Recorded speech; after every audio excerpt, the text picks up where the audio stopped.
దేవుని నామ స్తోత్రం. మీ అందరికీ వందనాలు. బ్రదర్ అనిల్ కుమార్ గారిని మనం ఆహ్వానిద్దాం. ఈ చర్చలో పాల్గొనడానికి ఆయన ఈ రోజు మనతో ఉన్నారు. బ్రదర్ అనిల్ కుమార్ని ఆహ్వానించిన తర్వాత మనం డైరెక్ట్ గా సబ్జెక్ట్ లోకి వెళ్ళిపోదాం. బ్రదర్ అనిల్ కుమార్ గారు వందనాలండి. వందనాలు సార్. Praise lord. ఓకే, ఈరోజు మన పాఠం యెహోవా దేవుడు కల్పిత పాత్ర కాదు, ఇవిగో ఆధారాలు అంటూ మేము మొదలు పెట్టామండి. మన క్రైస్తవ సోదరులకి ఇంకా కొంతమంది హైందవ సోదరులకి కొన్ని విషయాలు అంటే చారిత్రక, పురావస్తు, పురాతత్వ ఆధారాలు బైబిల్ కి ఉన్నాయి అనేది చాలా మందికి తెలియదు సార్. సో ఒకవేళ యెహోవా దేవుడు కల్పిత పాత్ర అయితే ఓకే, మరి ఇలాంటి చారిత్రక, పురావస్తు, పురాతత్వ ఆధారాలు ఎలా ఉంటాయి అని చూపించడానికి నేను కొన్ని ప్రూఫ్స్ చూపించాలనుకున్నాను సార్. యెహోవా దేవుడు కల్పిత పాత్ర కాదు అనే ప్రూఫ్స్ నేను చూపించాలనుకున్నాను. ఎవరైనా సరే యెహోవా దేవుడు కల్పిత పాత్ర అని అంటే ముందు ఈ ఏడిటిని నేను చూపించిన ఏడిటిని తప్పు అని ప్రూవ్ చేసి అప్పుడు ముందుకెళ్ళాలి. Right sir. Proof number 1, the tower of Babel. Okay, yes, the tower of Babel. ఈ బాబేలు టవర్ అనేది మనకి ఆదికాండము 11వ అధ్యాయంలో కనపడుతుంది. ఈ టాబ్లెట్ ఓకే ఇరాన్ దేశంలో దొరికింది సార్. Okay, right. ఈ టాబ్లెట్ నెబుకద్నెజర్ కాలంది. Right, okay. ఈ టాబ్లెట్ మీద మీకు పక్కన నెబుకద్నెజర్ కనపడతాడు సార్, రైట్ సైడ్. ఓకే, మీరు ఇంకొంచెం ఒక బిట్ జూమ్ చేసి చూపిస్తే ప్రజలకి అక్కడ ఒక స్టెప్స్ వేసి ఒక కట్టడం యొక్క ఆకారం కూడా కనపడుతుంది దాని రైట్ సైడ్. ఎస్, కనపడుతుందా సార్? సో మెట్ల కనపడుతుంది చూడండి, ప్రేక్షకులను గమనించండి. ఇంకా దగ్గర చేయమని చేస్తాను. ఈ టాబ్లెట్ ఆర్కియాలజిస్ట్ కి దొరికింది sir. Okay okay, tablet archaeologist కి అండ్ లింగ్విస్ట్స్ కూడా దీన్ని చదవడం జరిగింది. అయితే కింద క్యూనిఫామ్ స్క్రిప్ట్ లో రాసింది సార్. కింద క్యూనిఫామ్ స్క్రిప్ట్ లో రాసింది. దాన్ని డిసైఫర్ చేసి చూస్తే నెక్స్ట్ దాంట్లో డిసైఫర్ చేసి చూస్తే నెక్స్ట్ స్లైడ్ లో ఇది దాని పిక్చర్ సార్. ఈ స్టోన్ మీద ఉన్న పిక్చర్ ఇది బాబేల్ టవర్. ఇది బాబేల్ టవర్ గురించి నెబుకద్నెజర్ రాజు ఒక టాబ్లెట్ మీద రాపిచ్చాడు. ఆయన టాబ్లెట్ మీద రాపిచ్చాడు.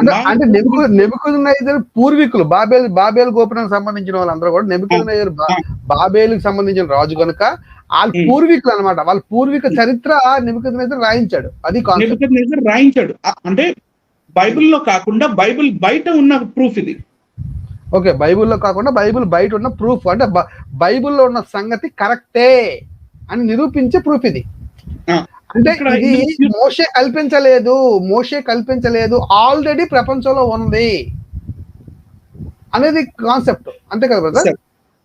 ఇప్పుడు నెబుకద్నెజర్ రాజు 600వ శతాబ్దం బీసీకి చెందిన అతను ఈ క్యూనిఫామ్ స్క్రిప్ట్ లో ఏం రాపిచ్చాడు అని సైంటిస్ట్ చెప్తారంటే, ఇది మా పితరులు ఈ బాబేలు గోపురం కట్టాలనుకున్నారు కానీ కట్టలేకపోయారు. ఈ బాబేలు గోపురం యొక్క పైన మీరు చూస్తున్నారు కదా, అది ప్లాన్. Okay, plan. దాని ఫౌండేషన్స్, పునాది యొక్క ప్లాన్ అది. ఇది మెయిన్ స్ట్రక్చర్ మీకు కనపడుతుంది.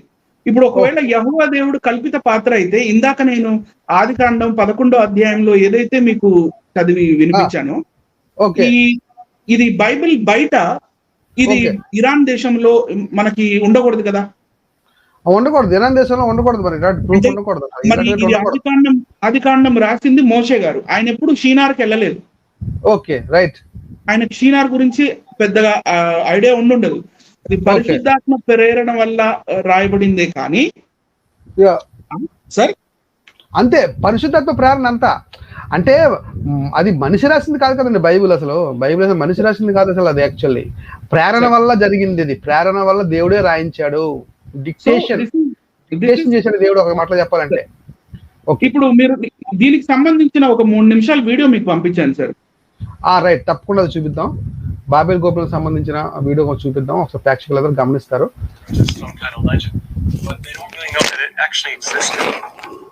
I'm really at the place where the tower stood. యెహోవా దేవుణ్ణి కల్పించినట్టయితే, కల్పిత పాత్ర అయితే, ఓకే ప్రూఫ్ నంబర్ 2 లో నెక్స్ట్ స్లైడ్ లో మనం ఏదైతే సొదొమ గొమొర్రా గురించి మాట్లాడబోతున్నామో అది ఒకసారి Okay. చూపించండి. ప్రూఫ్ నంబర్ 2 ఇందాక ఫస్ట్ అయిపోయింది. First is the tower of Babel. Yes, second yes, one yes. ఇది వచ్చేసి proof number 2 destruction of Sodom and Gomorrah. Sodom Okay. And Gomorrah పట్టణాలు యెహోవా దేవుని చేత నాశనం చేయబడ్డాయి. ఎందుకంటే వాళ్ళు పరమ పాపం పాపాత్ములు కనుక పాపం చేశారు కాబట్టి, స్వలింగ సంపర్కులు కాబట్టి, వాళ్ళు జంతువులతో కూడా సంపర్కం చేశారు కాబట్టి, ఈ హ్యూమన్ బ్లడ్ లైన్, ఇది మానవుడి బ్లడ్ లైన్ ఏదైతే ఉందో దాన్ని నాశనం చేసే పనులు చేస్తున్నారు కాబట్టి దేవుడు మెచ్చల. Okay, okay. అలాంటి పనులు hello Yes, yes, yes. Continue, brother. అలాంటి పనులని మెచ్చే దేవుడు కాదు యెహోవా దేవుడు. Yes, yes, yes. అందుకనే కొంతమంది ఈ విమర్శకులకి లేకపోతే మతోన్మాదులకి యెహోవా దేవుడు చాలా డేంజరస్ దేవుడుగా కనపడతాడు. మరి పాపాత్ములకి డేంజరస్ దేవుడుగా కనపడకపోతే ఇంకెలా కనపడాలి అనేది నా doubt. Okay, okay, right, right. Right sir. Next slide లోకి వెళ్దాం sir. Reference from the Bible. మీరు over to you sir. Yes, yes. Reference from the Bible చూడండి ఒకసారి ఇక్కడికి ఎలా ఉందో. ఆదికాండం 19వ అధ్యాయం 24వ వచనం నుంచి 25వ వచనం వరకు. 19వ అధ్యాయం ఆదికాండం. అప్పుడు యెహోవా సొదొమ మీదను గొమొర్రా మీదను యెహోవా యొద్ద నుండి గంధకములను అగ్నిని ఆకాశం నుండి కురిపించి ఆ పట్టణములను ఆ మైదానం అంతటిని ఆ పట్టణంలో నివసించిన వారందరినీ నేల మొలకలకు నాశనము చేసెను. ఇది geographically I want to show where is Sodom and Gomorrah. మీకు ఇక్కడ మ్యాప్ లో కనపడుతుంది సొదొమ అండ్ గొమొర్రా యొక్క జాగ్రఫికల్ జియోలాజికల్ మ్యాప్ అది. Right sir. నెక్స్ట్ స్లైడ్ లోకి వెళ్తే మోయాబుకి ఏదోముకి మధ్యలో ఉన్న కొంచెం ఈ ప్రాంతం చూడండి. Right, right, right sir. Even Bible says the same. Yeah. Next sir. ఇది సొదొమ అండ్ గొమొర్రా సిటీస్. సొదొమ వేరు, గొమొర్రా వేరు. ఈ రెండింటికి మధ్యలో కొంత డిస్టెన్స్ ఉంది. యా. కానీ అక్కడ ఈ సల్ఫర్ ఏదైతే ఉందో ఆ సల్ఫర్ యొక్క డిపాజిట్స్ కనపడ్డాయి సైంటిస్ట్ కి, ఆర్కియాలజిస్ట్ కి. సో ఇక్కడ మీరు ఇక్కడ కింద ఏదైతే ఉందో దాన్ని కొంచెం జూమ్ చేసి చూపిస్తారా?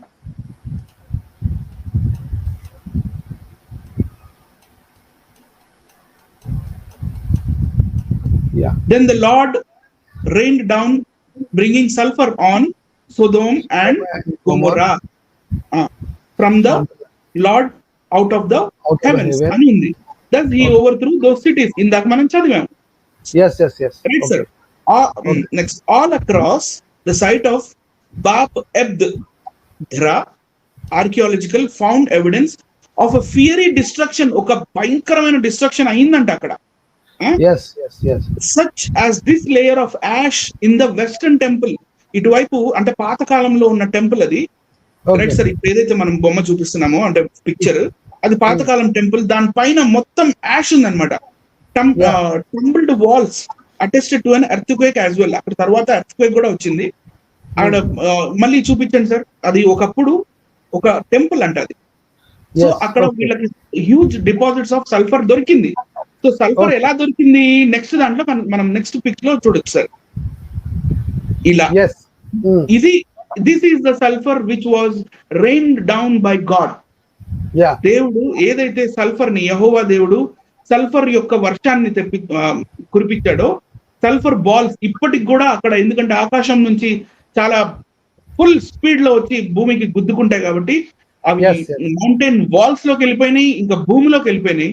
తర్వాత ఇక్కడ కింద మీకు రైట్ సైడ్ ఇంకో పిక్ కనపడుతుంది. గొమొర్రా కుక్డ్ సల్ఫర్. అది వైట్ కలర్ లో ఉంది. కానీ న్యాచురల్ గా ఫామ్ అయ్యే, న్యాచురల్ గా భూమిలో దొరికే సల్ఫర్ ఎల్లో కలర్ లో ఉంటుంది.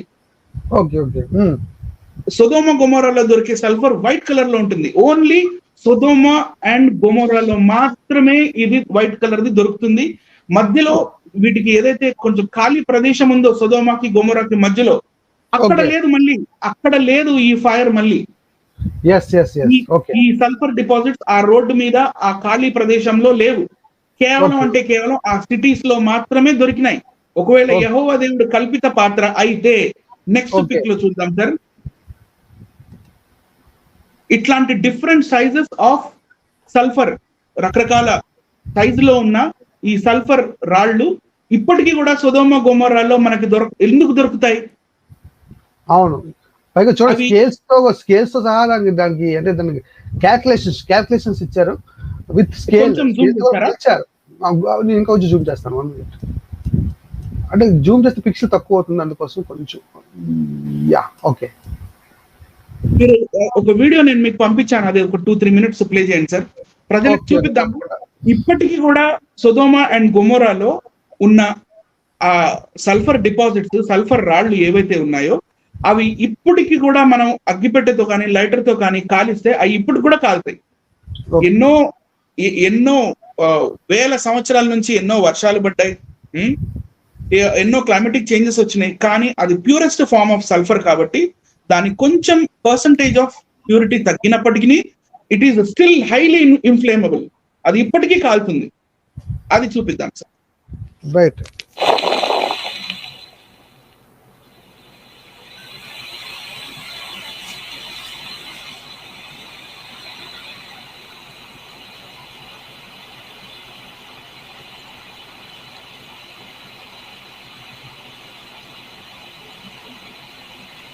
ప్రేక్షకులను గమనించండి.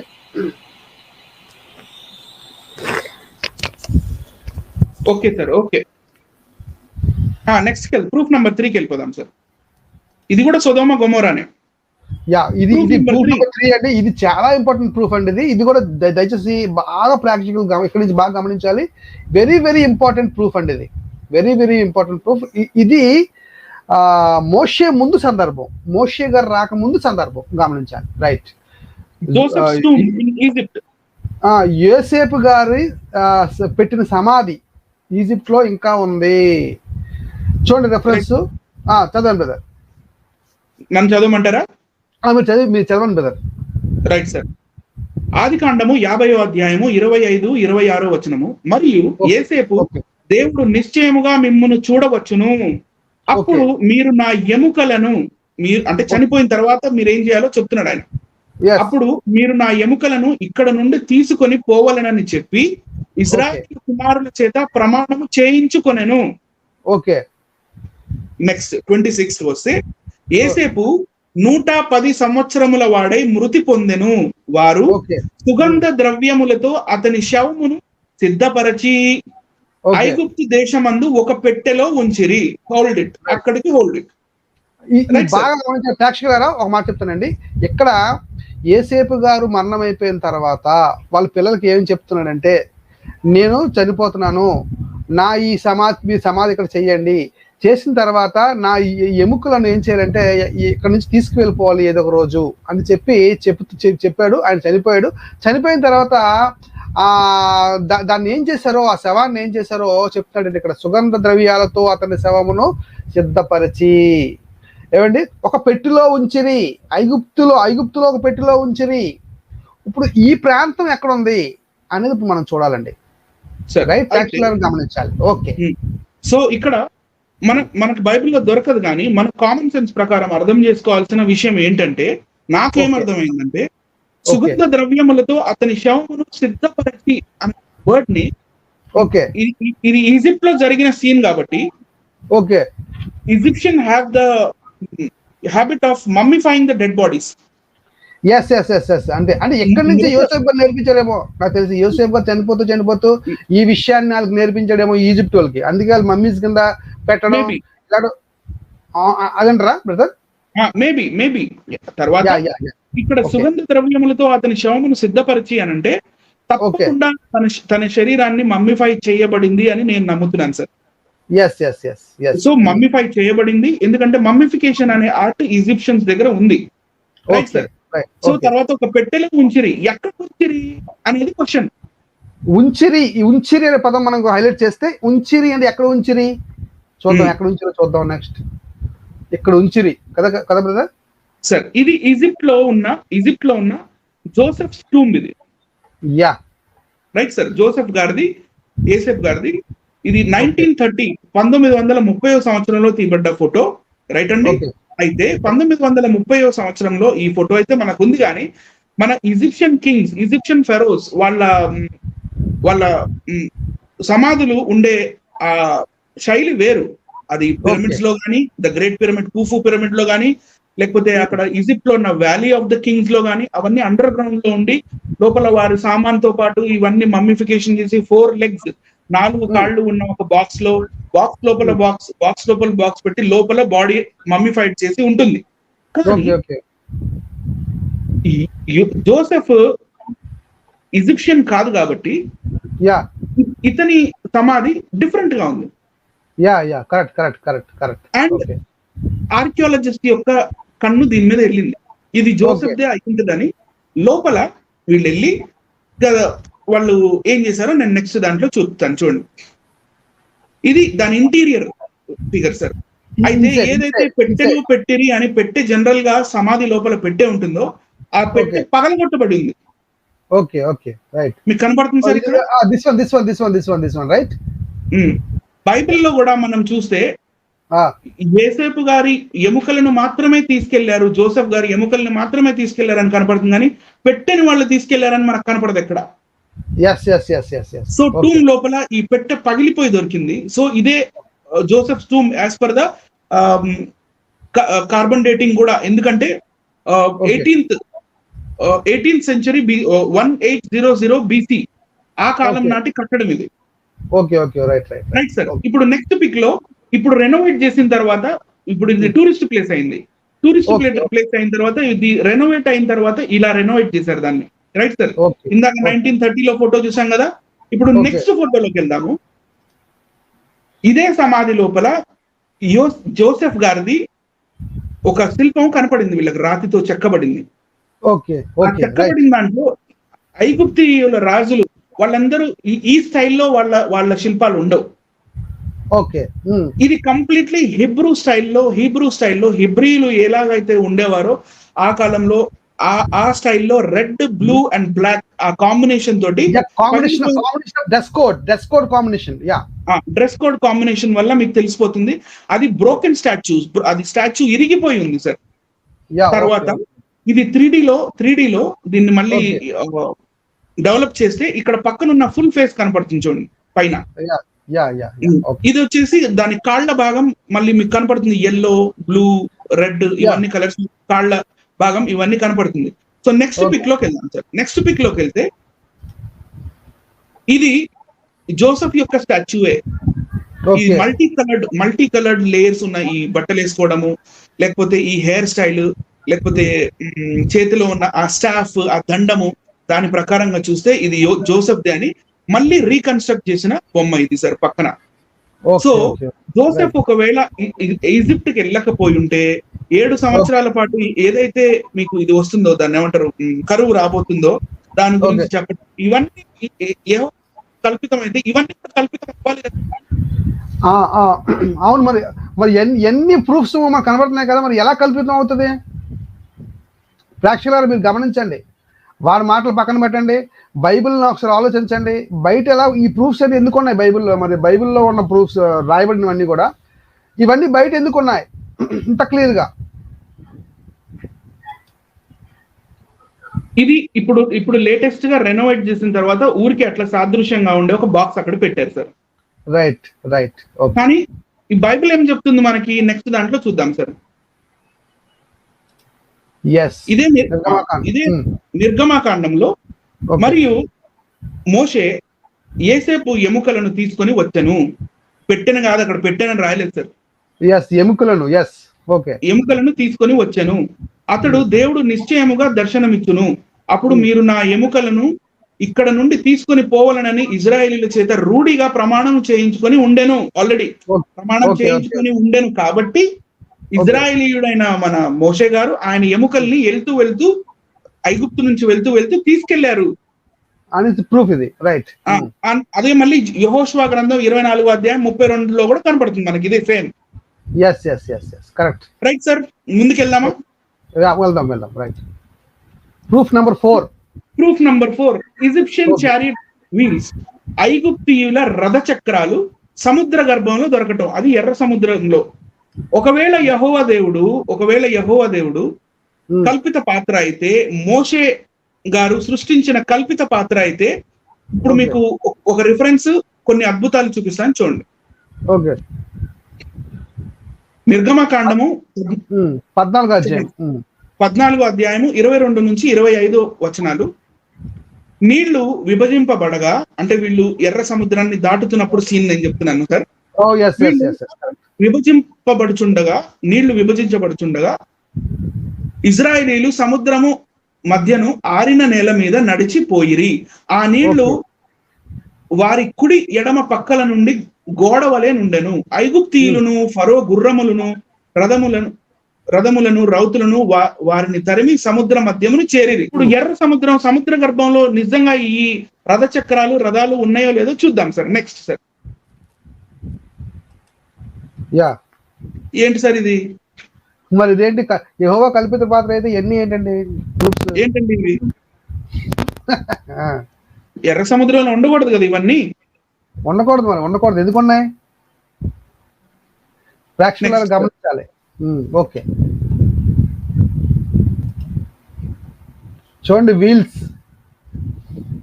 అక్కడ బైబిల్లో చెప్పాడు కదా sir, Jehovah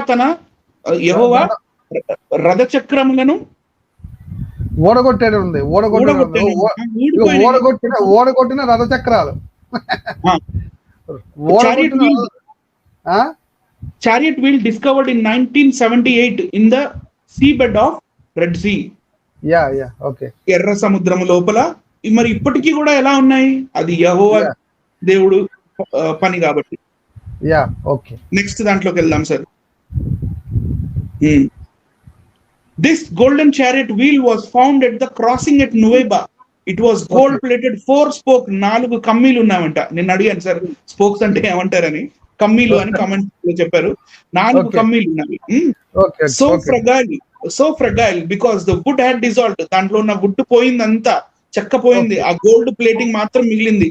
coral will not grow on gold మీద కోరల్ అంటే సముద్ర గర్భంలో ఉన్న ఆ ఏవైతే చెట్లు ఉన్నాయో అవి వీటి గోల్డ్ మీద పెరగదు కాబట్టి ఆ గోల్డ్ మాత్రం సేఫ్ గా ఉంది. In the gold itself preserved in this wheel. Okay, right sir. So ప్రేక్షకులు ఎవరైతే మరి చూస్తున్నారో, మరి మీకు ఎలా అనిపిస్తుంది ఈ ప్రోగ్రామ్? మరి యూస్ఫుల్ గా ఉందా? మీకు ప్రూఫ్స్ కనపడుతున్నాయా? యెహోవా దేవుడు కల్పిత పాత్ర అని అన్న వాళ్ళకి మరి మీరు సూటిగా సుత్తి లేకుండా సమాధానం చెప్పే విధానంగా మా ప్రోగ్రామ్స్ ఉన్నాయా లేదా మీరు కామెంట్ రూపంలో చెప్తే మాకు అర్థమవుతుంది. Proof number 5 mount సైనాయ్. ఈ సీనాయి పర్వతం అనేది ఈ ఉండకూడదు కదా యెహోవా దేవుడు ఒకవేళ కల్పిత పాత్ర అయితే. Right sir. బైబిల్ రిఫరెన్స్ చూద్దాం. ఇప్పుడు బైబిల్ రిఫరెన్స్ కి వెళ్దాం సార్. ఓకే, నిర్గమకాండం 19 అధ్యాయం 18వ వచనంలో ఉంది. Okay sir.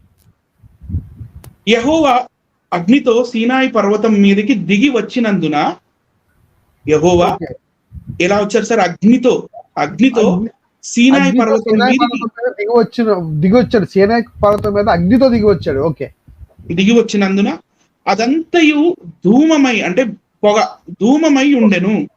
ఓకే, దాని ధూమము కొలిమి ధూమము వలె లేచెను. ఓకే, పర్వతమందంతయు మిక్కిలి కంపించెను. Right sir. అంటే బయట కాదు, పర్వతం పైన. ఓకే, ఆ బూరధ్వని అంతకంతకు బిగ్గరగా మోగెను. మోషే మాట్లాడుచుండగా దేవుడు కంఠస్వరం చేత అతని ఉత్తరం ఇచ్చుచుండెను. అంటే మనం ఇక్కడ ఫస్ట్ లైన్ లో ఏమర్థం అవుతుంది? యెహోవా అగ్నితో సీనాయి పర్వతం మీదకి దిగి వచ్చెను. మరి దేవుడు ఒక అగ్నిగా ఒక పర్వతం మీదకి వచ్చినప్పుడు ఆ పర్వతం మీద ఉన్న చుట్టుపక్కల అవన్నీ కాలిపోవాలా సార్? మరి కాలిపోతాయి కదండి. మరి ఇప్పుడు మోషే క్రియేట్ చేయలేడు కదా. మోషే అంత పెద్ద పర్వతాన్ని కట్ చేసి కాల్చలేడు కదండి పొగేసి. మరి ఇన్ని వేల సంవత్సరాల తర్వాత కూడా ఆ కొండ పైన నల్లగా కాలిపోయినట్టుగా ఉండాలా, ఉండకూడదా సార్? ఖచ్చితంగా ఉండాలి కదండి. ఉండాలి కదా. చూద్దాం.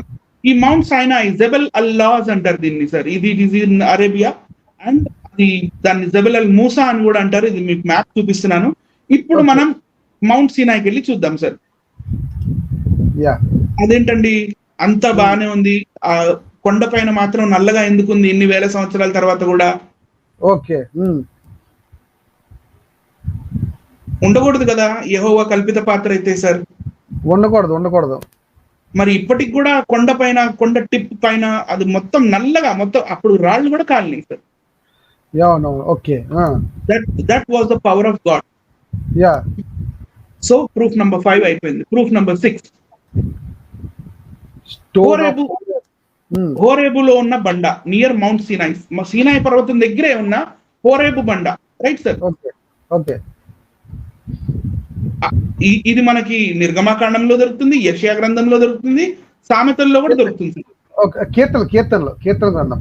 సారీ కీర్తన. ఓకే సో నేను నిర్గమాకాండం 17వ అధ్యాయం 6వ వచనం చదువుతున్నాను సార్. ఇదిగో అక్కడ హోరేబులోని బండ మీద నేను నీకు ఎదురుగా నిలిచెదను. ఓకే నీవు ఆ బండను కొట్టగా ప్రజలు త్రాగుటకు దానిలో నుండి నీళ్లు బయలుదేరినని మోషేతో సెలవీయగా, మోషే ఇజ్రాయేలీయుల పెద్దల కన్నుల ఎదుట, అందరి ఎదుట దాచుకొని కాదు. ఇప్పుడు కల్పిత పాత్ర అయితే అందరి ఎదురుగా చేయడు కదా సార్, చేయడు అందరి ఎదురుగా చేయడు.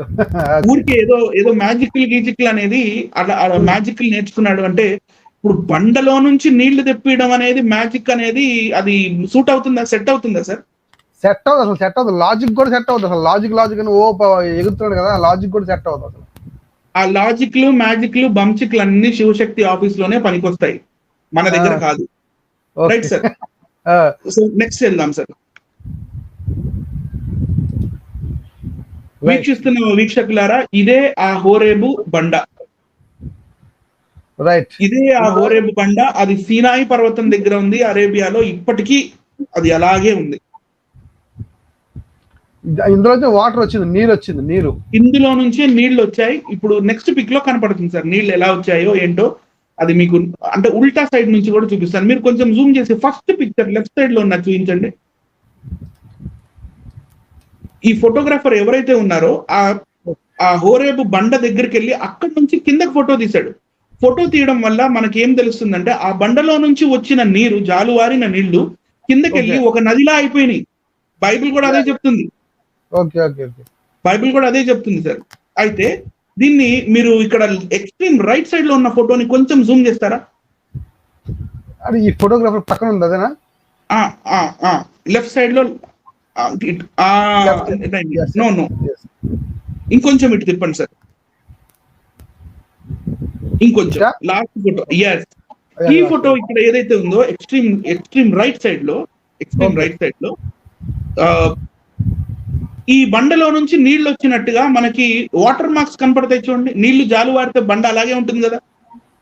అవును, ఉంటది. ఓకే, మామూలు బండ ఎలా ఉంటుంది, నీళ్లు అక్కడి నుంచి ఉబికి బయటికి వస్తే ఆ బండ ఎలా ఉంటుంది shape.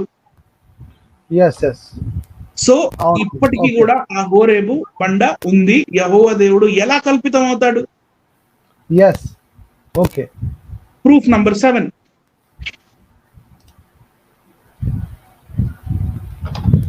The altar of golden calf. Okay, golden calf. ఇది ఏదైతే ఒక దూడ తయారు చేస్తున్నారో వీళ్ళు, ఓకే, వాళ్ళు అక్కడ ఒక ఆల్టర్ అంటే ఒక బలిపీఠాన్ని తయారు చేస్తున్నారు కదా సార్. ఓకే, అహరోను అది చూసి దాన్ని ఎదుట ఒక బలిపీఠం కట్టించెను. Okay, right sir. అది సీనాయి పర్వతం కింద కదా, మోషే గారు పైకి ఎక్కారు కదా. బైబిల్ రిఫరెన్స్ ఏం చెప్తుందంటే, మీరు ఇందాక వెనక్కి వెళ్ళారు సార్. బైబిల్ రిఫరెన్స్ ఏం చెప్తుందంటే, నిర్గమకాండం 32వ అధ్యాయంలో మీకు ఈ రెఫరెన్స్ దొరుకుతుంది. అందులో ఇవన్నీ ఉన్నాయి, అవసరం లేదు, నేను కేవలం 5వ వచనం చదువుతున్నాను చూడండి. అహరోను అది చూచి దాని ఎదుట ఒక బలిపీఠము కట్టించెను, మరియు అహరోను రేపు యెహోవాకు పండుగ జరుగునని చాటింపగా, ఇంకా next scene continues. Right sir. ఇదిగోండి, ఇది అక్కడే సీనాయి పర్వతం ఏదైతే ఉందో ఆ సీనాయి పర్వతం యొక్క బలిపీఠం ఇదే. మీరు ఒకసారి జూమ్ చేసి చూపించండి సార్. దాని మీద ఆవు బొమ్మ ఉందో లేదో చూపించండి. పడుతుందా సార్?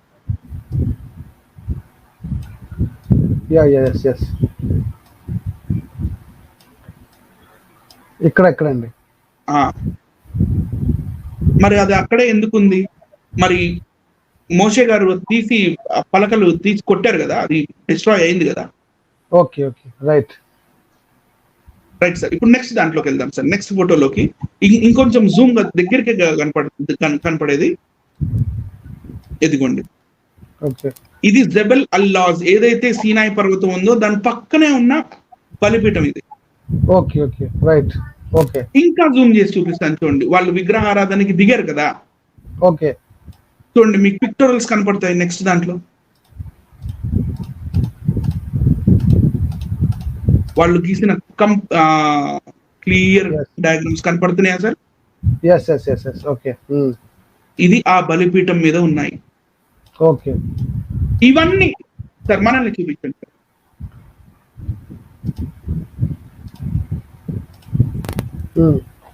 ఇప్పుడు మనం చూపించిన చారిత్రక, పురావస్తు, ఓకే పురావస్తు అండ్ పురాతత్వ ఓకే ఆధారాలు ఏవైతే ఉన్నాయో ఇవి తప్పండి, యెహోవా దేవుడు కల్పిత పాత్రేను అని ఎవరైనా జబ్బలు జరుపుకుంటూ వచ్చి మేము చెప్పిన ఇవన్నీ తప్పు అని నిరూపించే వాళ్ళు ఎవరైనా ఉన్నారా? లేరు, నాకు తెలుసు. ఎవరైనా ఉన్నారా?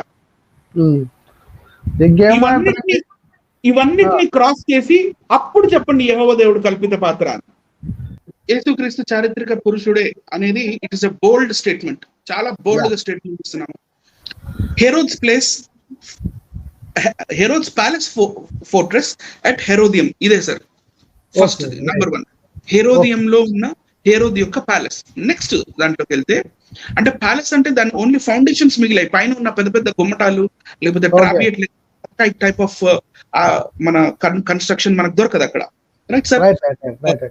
సమ్మర్ ప్యాలెస్ ఆన్ మసాదా నెక్స్ట్ దాంట్లో సార్. ఇది సమ్మర్ ప్యాలెస్, అది హెరోద్ది. ఇక్కడ ఇవి మన ఆర్కియాలజిస్ట్ కి దొరికినప్పుడు ఇక్కడ వీళ్ళు హెరోద్కి అని అయితే మనకు తెలుస్తుంది, కానీ హెరోద్కి సంబంధించిన ఏమన్నా ఆర్టిఫాక్ట్స్ ఏమన్నా దొరుకుతాయా అని వెతికినప్పుడు వీళ్ళకి ఇక్కడ కాయిన్స్ దొరికాయి, హెరోద్కి సంబంధించిన నాణ్యాలు దొరికాయి. నాణ్యాలు కాయిన్స్. ఓకే, ఆ నాణ్యాలు ఏంటో చూద్దాం నెక్స్ట్ సార్.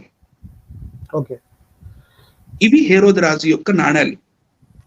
వీటికి కార్బన్ డేటింగ్ అనేది జరిగింది. ఇవి హెరోద్ రాజుకి ఎగ్జాక్ట్ గా ఆయన కాలం నాటివే. ఇక్కడ రాసిన ఓల్డ్ హీబ్రూ స్క్రిప్ట్ లో మనకి హెరోద్ కాయిన్స్ అని కూడా మనకి తెలిసిపోతుంది sir. Okay, right. Next sir, ఇలాంటి కాయిన్స్ అక్కడ చాలా దొరికాయి సార్. ఓకే, రైట్ అండి. Herod the great and archaeological biography. అంటే ఆయన బయోగ్రఫీ మొత్తం మనకి ఇప్పుడు ఇక్కడ అనవసరం కాబట్టి ఆయన బయోగ్రఫీలో నుంచి ఒక కాయిన్ తీసుకొని నేను చూపించడం జరుగుతుంది సార్. Right sir. ఇప్పుడు నెక్స్ట్ కపెర్నహూమ్ ఎలా ఉందో చూద్దాం సార్. నెక్స్ట్ ఎక్కడుందో చూద్దాం. ఇది గలిలియా సీ కి పక్కనే ఉంది, అది జాలర్ల సిటీ, అది ఒక చిన్న టౌన్ అది, రైట్ సార్? ఇది కపెర్నహూమ్. నెక్స్ట్ గలిలీ సీ, గలిలియా సముద్రము. నెక్స్ట్ సార్, ఇది ఆ ఫౌండేషన్స్ ఇక్కడ ఇప్పటికీ ఉన్నాయి. ఇక్కడ మీకు బిల్డింగ్ కనపడుతుందా? కనబడుతుంది. ఇదే యేసు ప్రభు వారు ప్రసంగం చేసిన చర్చ్. ఈ చర్చ్ లోపలికి వెళ్ళి చూద్దాం ఏముంటుందో సార్. ఈ చర్చ్ లోపల గ్లాసెస్ పెట్టి దీని అండర్ గ్రౌండ్ లో ఏదైతే ప్లేస్ ఉందో అది ఎవరు ముట్టుకోకుండా ఇప్పటికి కూడా అది వాళ్ళు ఇట్లాంటి కన్స్ట్రక్షన్ చేసి పెట్టి ఉన్నారు సార్. ఇది కపెర్నహూమ్ లో యేసు ప్రభు వారు ప్రసంగం చేసిన చర్చ్. ఇది కింద మనకి అండర్ గ్రౌండ్ లో కనబడుతుంది. సమాజ మందిరం అంటారు కదా, అదే కదా? సమాజ మందిరం, అప్పట్లో సమాజ మందిరం. ఇంకొంచెం డీప్ లుక్ చూద్దాం సార్. చూడండి, ఇంకొక డీప్ లుక్. Okay, yeah. శిథిలావస్థలో ఉన్న పాతకాలపు సమాజ మందిరం, right sir? Next Bethsaida. Bethsaida మన రామ్సే గారు రాసిన బుక్ లోనే the ancient city of Bethsaida was where Jesus preached. బెత్సైదాలో కూడా యేసు ప్రభు ప్రసంగం చేశారు. మత్తయి సువార్త 11వ అధ్యాయం 21వ వచనం ప్రకారం, I had the opportunity to help in the ongoing archaeological dig in Bethsaida. బెత్సైదాలో ఆల్రెడీ అక్కడ ఆర్కియాలజికల్ అంటే పురావస్తు శాఖ వాళ్ళు అక్కడ తవ్వకాలు చేస్తున్నప్పుడు ఈ రామ్సే గారు కూడా అక్కడికి వెళ్ళి సహాయం చేయడం జరిగింది. ఓకే, బెత్సైదా అనేది ఎక్కడుందో మనం ఇప్పుడు మ్యాప్ లో చూద్దాం sir. Yeah, Bethsaida, right. This one. Next pic లో మనకి ఈ బెత్సైదాలో శిథిలావస్థలో ఉన్న ప్లేస్, ఆ ప్రదేశం. ప్రసంగించిన ప్లేస్ ఇది. ఓకే, ఇది aerial photo. Okay, Bethsaida archaeological site where Jesus preached. Okay, right. And again next, ఇది ఆ బెత్సైదాలోని ప్రదేశం. రైట్. ఇదే కదా సార్? రైట్. ఎస్, ఇది ఆ బెత్సైదాలోని ప్రదేశము. ఈ ప్రదేశంలోనే యేసు ప్రభు వారు ప్రసంగం చేశారు సార్. అది ఆర్కియాలజికల్లీ ప్రూవెన్. ఇట్లా ఇష్టం వచ్చినట్టుగా ఎవరికి వాళ్ళు ఇష్టం వచ్చినట్టు మాట్లాడటానికి లేదు. Okay, okay, right, right. Right sir. Next fourth one, కైఫా. ఇప్పుడు మనం కైఫా గురించి మాట్లాడుకోవాలంటే, కైఫా ఎవరు అంటే, యేసు ప్రభు వారిని సిలువేసే ముందు యేసు ప్రభుని తీసుకొచ్చి అంటే యేసు ప్రభు వారిని సిలువేయాలి అనే ప్లాన్ లో ఈ కైఫాది ఒక పెద్ద చెయ్యి ఉంది. కైఫా ఆ టైం అప్పుడు అక్కడ high priest. Okay. Caiaphas was the notorious high priest who presided over the trial of Jesus. అది యోహాను సువార్త 18వ అధ్యాయం 24 నుంచి 28 వచనాల దాకా మనకు కనపడతాయి. The actual ossuary Caiaphas was buried in has been found by archaeologists. It was extremely ornate and decorated. Obviously, it had belonged to a high-ranking person who could afford such an ossuary. Archaeologists agree that Caiaphas was the man. Caiaphas ఉన్నాడు, yes అని. ఈ ఆసరీ అని అంటే ఏంటంటే, యూదులకి ఒక tradition ఉండేది. వాళ్ళు చనిపోయిన తర్వాత వారి శరీరాన్ని నారబట్టల్లో చుట్టేసి వాళ్ళు ఒక రాతి గుహలో పెట్టినాక కొన్ని రోజుల తర్వాత ఆ శరీరం అంతా మొత్తం చెడిపోయిన తర్వాత కేవలం ఎముకలు మిగులుతాయి. ఆ మిగిలిన ఎముకల్ని ఒక పెట్టెలో పెట్టి వాళ్ళు ఇంకా దాన్ని దాచిపెట్టి పెట్టేవాళ్ళు. ఈ ఆర్కియాలజీ వాళ్ళు తవ్వకాలు చేస్తున్నప్పుడు కైఫా యొక్క కొడుకు యొక్క పెట్టె దొరికింది. దాని మీద ఏం రాసిందో చూద్దాం సార్. ఇదే పెట్టె, నేను చెప్పింది పెట్టెని ఔసరీ అంటారు sir. Caiaphas ossuary, high priest in Jerusalem, AD 18 నుంచి AD 36. Right sir. Lime stone తో తయారు చేయబడింది సార్ అది. ఇందులో దొరికిన ఆ శరీరం ఎవరిదైతే ఉందో ఆ ఎముకలు 60 సంవత్సరాల మగవాడిది అని తేలింది sir. Right, right, okay, right అండి. నెక్స్ట్ వెళ్దాం. Discovered in 1990. Okay, 1990. Yeah. Joseph son of Caiaphas అని రాసింది దానిపైన హీబ్రూ భాషలో. Okay, okay, right. సో ఇప్పుడు కైఫా ఉన్నట్ట లేదంట? ఉన్నాడు, రైట్. నెక్స్ట్. సో కైఫా was the one who played a major role. యేసు ప్రభు యొక్క ఈ సిలువ యాగానికి ఆయన పెద్ద హస్తం ఉందా లేదా సార్? ఉంది, ఖచ్చితంగా ఉంది. యేసు ప్రభుని పట్టుకోవాలని చెప్పి మరి సైనికుల్ని పంపించింది కైఫానే కదా? అవును. From the Caiaphas family tomb in Jerusalem, this ossuary bears the inscription Yehoseph bar Kaffa, Joseph son of Caiaphas, and it is dated to the Second Temple period. Caiaphas is the name of the high priest who presided over the trial of Jesus. Right అండి? Okay. కైఫా ఇది ఏదైతే ఈ మనకు పెట్టె దొరికిందో ఇది second temple time అప్పుడు, Jesus time అప్పుడు. ఐదవ ఎవిడెన్స్ చూద్దాం సార్. ఐదవ ఎవిడెన్స్ మనకి రామ్సే గారు ఏం చెప్తున్నారో చూద్దాం. Okay. History has recorded that 10 years Pontius Pilate was the Roman prefect in charge of Judea. In 1961, a stone plaque was discovered in an excavation. It had the Latin inscription, Latin lo rasindi, Pontius Pilatus, prefect of Judea అని రాసింది. ఇప్పుడు ఇక్కడ ఏం చెప్తున్నా అంటే, మనకి history చరిత్ర చెప్తుంది ఈ పొంతు పిలాతు అనే అతను రోమన్ సామ్రాజ్యం లో ఉన్న ఆ కైజర్ కాలంలో కైజర్ కింద ఒక రోమన్ ప్రిఫెక్ట్ అంటే ఒక గవర్నర్ లాగా యూదయ మీద ఉన్నాడు. యూదయ అంటే జెరూసలేం. ఆయన 10 సంవత్సరాలు ఒక గవర్నర్ లాగా ఉన్నాడు. మన భాషలో చెప్పాలంటే గవర్నర్. ఇది 1961 లో ఒక రాతి పలక లాంటిది దొరికింది. దాని మీద ఈ పొంతు పిలాతు గురించి రాసింది. అది ఇప్పటికే మ్యూజియం లో ఉంది. ఇదే ఆ రాతి. Right sir. ఇదే ఆ రాతి పలక. ఈ రాతి పలక మీద ఏమి రాసింది అని మనం కొంచెం దగ్గర నుంచి చూడడానికి నేను నెక్స్ట్ పిక్ లో ఇంకొంచెం జూమ్ పిక్ చేశాను sir. Pontius Pilatus inscription. The Pilate stone, Latin inscription, 1st century AD కి డేటెడ్ అయింది సార్ ఆ inscription, right sir. Okay text mentions 1st century, అటు ఇటు ఒక శతాబ్దం అటు ఇటు కాదు. రైట్ పర్ఫెక్ట్ గా ఉంది. Okay. Text mentions Pontius Pilate prefect of Judea అని రాసింది, డిస్కవర్డ్ ఇన్ 1961. ఓకే. 1966లో దొరికింది. సీజరియా మెరిటిమా అనే ప్లేస్ లో ఇజ్రాయెల్ లో దొరికింది సార్ ఇది. Okay right. ఇంకొంచెం దగ్గరగా చూద్దాం దీన్ని.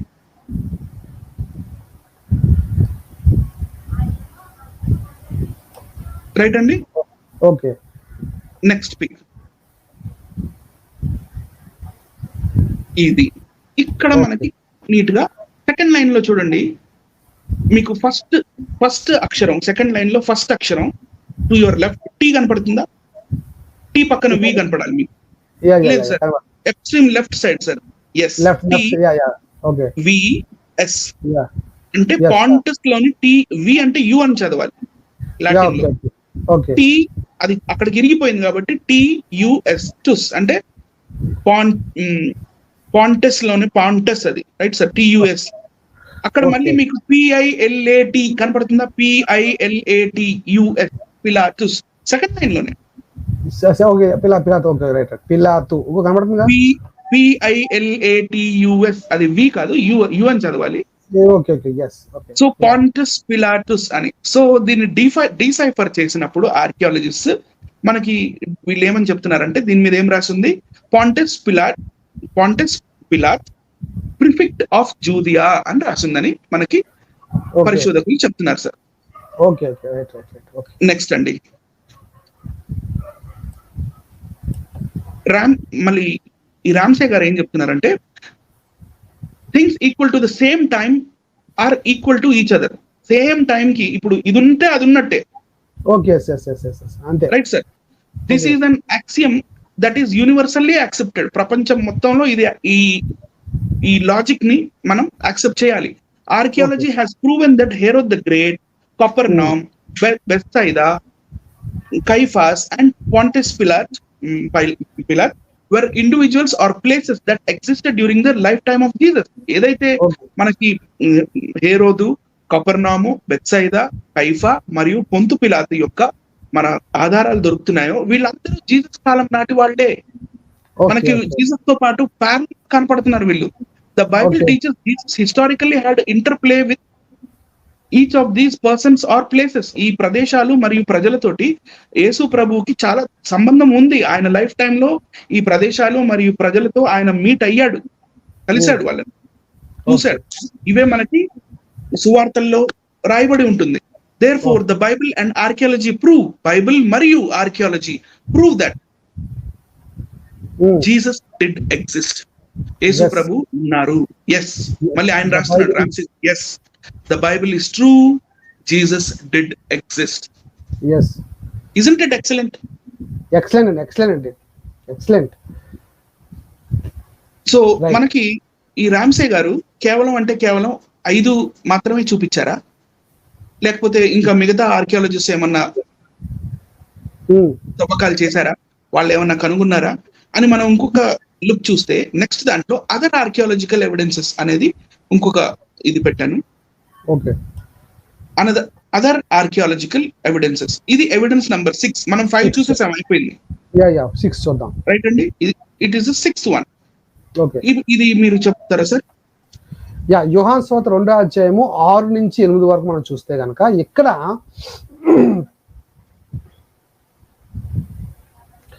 రాతి బాణలు, 6 రాతి బాణలు కాన్సెప్ట్ ఉంటుంది. ఇక్కడ సందర్భం ఏంటంటే, ఈ వివాహానికి వెళ్తాడండి యేసుప్రభు వారు, ఒక మ్యారేజ్ ఫంక్షన్కి వెళ్తారు. అక్కడ ద్రాక్షరసం అయిపోతే ఒక బాణలు, రాతి బాణలు అని ఇక్కడ మనకు కనబడుతుంది చూసారా, 6 రాతి బాణలు అక్కడ ఉంచబడి ఉండెను. యేసు ఆ బాణలను నీళ్లతో నింపుడని వారితో చెప్పగా చూడండి, వారు వాటిని అంచుల మట్టుకు నింపిరి. ఈ రాతి బాణలు అంటే ఆ నీరుతో నింపిన తర్వాత ఆ బాణలన్నీ ఏమైపోయాయి అంటే వైన్తో నిండిపోయాయి. వైన్ అనగా గ్రేప్ జ్యూస్, ద్రాక్ష రసం. ద్రాక్ష రసంతో అవి నిండిపోయాయి. ఆ బాణల కోసం చెప్తారా సార్? అంతే అంతే కదా? Right sir. రైట్. ఇప్పుడు నెక్స్ట్ దాంట్లో ఇక్కడ ఈ కానా అనే ప్రదేశము ఎక్కడైతే యోహాను సువార్త 2వ అధ్యాయంలో ఒక పెళ్లి గురించి చెప్పబడుతుందో, ఆ వివాహం గురించి చెప్పబడుతుందో, ఆ వివాహము కానా అనే ప్రదేశంలో జరిగింది. ఓకే. కానీ అప్పటికి యేసు ప్రభువు వారు తన తల్లితో నజరేతు అనే గ్రామంలో తను నివసిస్తూ ఉండేవారు. ఇక్కడ ఓకే, రైట్. నజరేత్ మనకి ఈ మ్యాప్ లో నజరేత్ కూడా కనపడుతుంది. ఈ నజరేత్ నుంచి వాళ్ళు ఆ రూట్ మ్యాప్ మీకు కనపడుతుంది. వాళ్ళు నడుచుకుంటూ వెళ్ళి ఆ కానాకి వీళ్ళు అక్కడ జరుగుతున్న వివాహం సందర్భం మీకు జాన్ కోయ గారు వినిపించి చెప్పడం జరిగింది. మరి ఆ రాతి బాణలు రాయితో చేయబడ్డాయి కాబట్టి ఆ రాతి బాణలు దొరకకపోవడం అనేది ఉండదు, దొరకాలి. కాబట్టి ఈ ఆర్కియాలజిస్ట్ వెళ్ళి తవ్వకాలు చేసినప్పుడు రాతి బాణాలు దొరికాయి వాళ్ళకి. ఎక్కడున్నాయి ఆ రాతి బాణాలు అనేవి నెక్స్ట్ దాంట్లో చూద్దాం sir. Custody of the holy land కానాలోనే ఉన్నాయి, ఎక్కడో లేవు, కానాలోనే ఉన్నాయి. The Cana Catholic wedding church.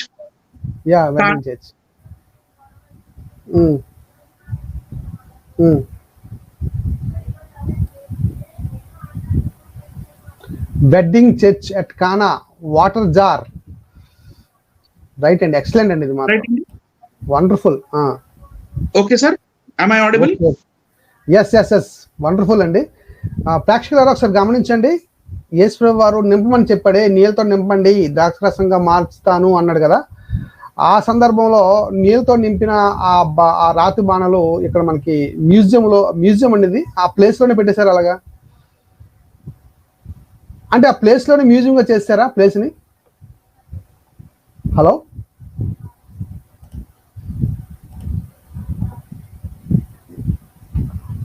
మీది ఎందుకో ఆగింది, వాయిస్ ఆగింది.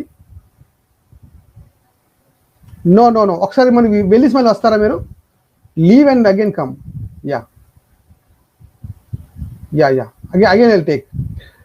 గమనించాలి ప్రేక్షకులారు, గమనించాలి. కానాను విందులో ఉన్న ఆ సామాగ్రి. Hello, your audible now. Calls వస్తున్నాయి సార్, అందుకని కొంచెం. ఎస్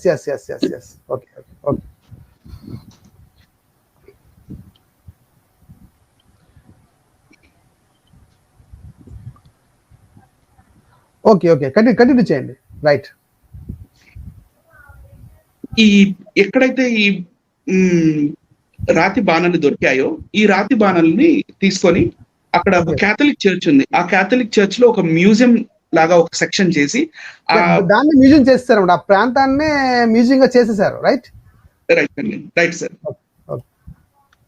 సో ఇప్పుడు మనం ఎవిడెన్స్ నంబర్ 7కి వెళ్ళిపోదాం సార్. రైట్. Evidence number 7. ఇప్పుడు దాకా 6 చూసాం. ఓకే. ఇది కొంచెం ఇంట్రెస్టింగ్ గా ఉంటుంది సార్. ఇది కొంచెం మీరు చెప్తారని నేను ఆశిస్తున్నాను సార్. తప్పకుండా చూస్తాను నేను.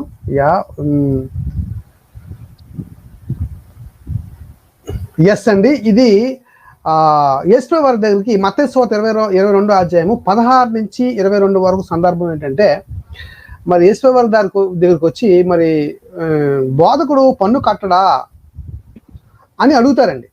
అడిగినప్పుడు యేసుప్రభు వారు ఏమంటారంటే, నాకు కూడా అప్పుడు ఆయన ఈ రూపమును ఇక్కడేనండి, అప్పుడు ఆయన ఈ రూపమును పై వ్రాతయు ఎవరిది అని అడుగుతాడండి. సందర్భం చెప్పేస్తాను. ఎవరిది అని అడుగుతాడు. అప్పుడు వాళ్ళు ఒక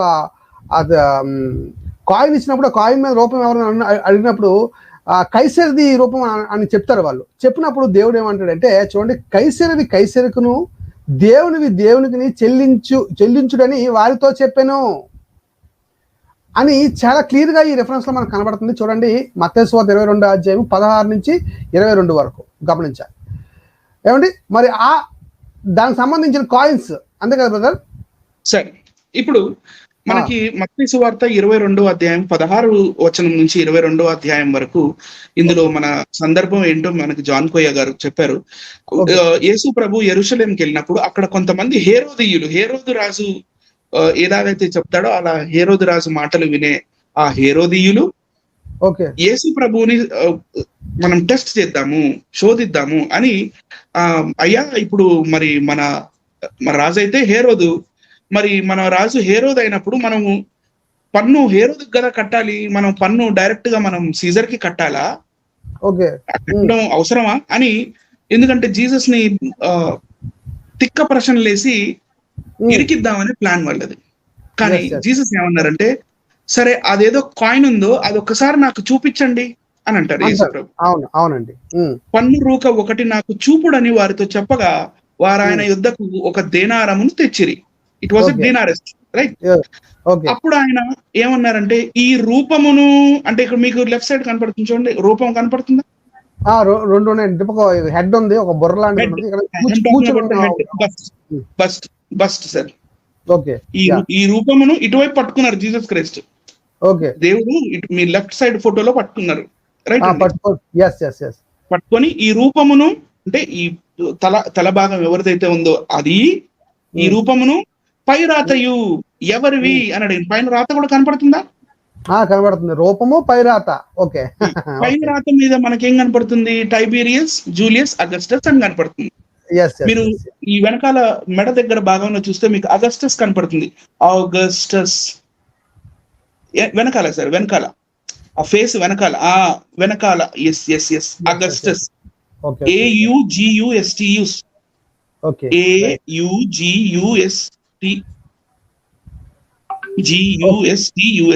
అగస్టస్.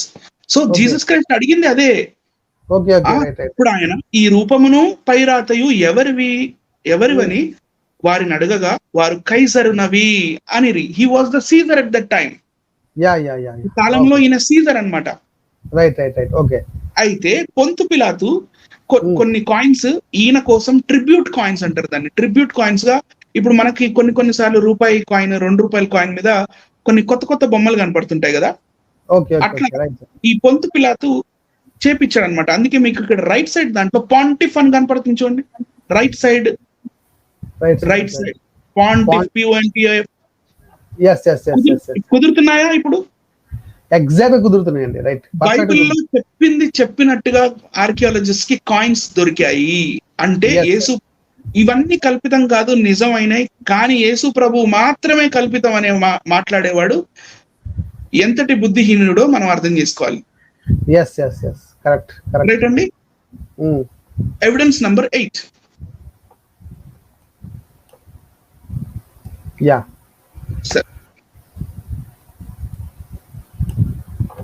ఇక్కడ ఎవిడెన్స్ నంబర్ గెస్సెమనే తోట సంబంధించిన ఎవిడెన్స్. ఇక్కడ మత్తయి సువార్త 26వ అధ్యాయం 36వ వచనంలో, అంతటా యేసు వారితో కూడా గెత్సెమనే అనబడిన చోటికి అక్కడికి వెళ్ళి ప్రార్థన చేయడానికి హీ హాస్ గాన్, రైట్ అండి. కింద మార్కు సువార్త 14వ అధ్యాయం 32వ వచనంలో వారు గెత్సెమనే అనబడిన చోటునకు వచ్చినప్పుడు అని ఇంకా ఇట్ కంటిన్యూస్, రైట్ అండి. సో గెత్సెమనే తోట అనేది మనకి కనపడుతుంది ఇక్కడ. మరి గెత్సెమనే తోట నిజంగా ఉందా లేదా? ఒకవేళ ఉంటే కొన్నిసార్లు ఏంటంటే ఏదో ఒక తోటను చూపించి ఇదిగో ఇదే తోట, ఇదిగో ఇదే తోట అంటారు. బట్ ఈ గెత్సెమనే తోటకి అంత ఇది లేదు. ఏదో ఒకటి చూపించి ఇదిగో ఇదే ఆ తోట, ఇదిగో అదే ఆ తోట అనడానికి లేదు. ఎందుకంటే ఆ గెత్సెమనే తోటలో ఇప్పటికీ కూడా 2000 సంవత్సరాలకు పైబడిన వయస్సు గల ఒలీవ చెట్లు ఇప్పటికీ ఉన్నాయి. కనబడుతుంది చూడండి, చూడండి, చక్కటి ఆధారం. ఇందాక మత్తయి సువార్త మరియు మార్కు సువార్త మాత్రమే చదివాము. లూకా సువార్తలో Luke was the best historian అని మనకి రామ్సే గారు చెప్పారు. కాబట్టి లూకా గారు ఏం చేశారంటే ఒలీవల కొండ అని రాశారు. ఒలీవల కొండ పైన ఒలీవ చెట్లే ఉంటాయి. ఆ ఒలీవ చెట్లు 2000 సంవత్సరాలకి పైబడిన చెట్లు. నెక్స్ట్ ఫోటోలో మీకు కనపడుతుంది, అది ఎంత పాత చెట్టో మీకు అర్థమైపోతుంది చూడగానే. కొంచెం జూమ్ చేసి చూపించండి సార్.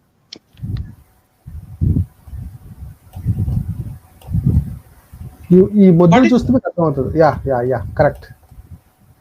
ఒలివ చెట్టు యొక్క జనరల్ గా ఇంత లావు చెట్టు బెరడులు ఉండవు. ఓకే. అండ్ అక్కడికి వెళ్ళినప్పుడు వాళ్ళు చెప్తారు యేసు ప్రభు ఈ చెట్టు కిందే ప్రార్థన చేసింది.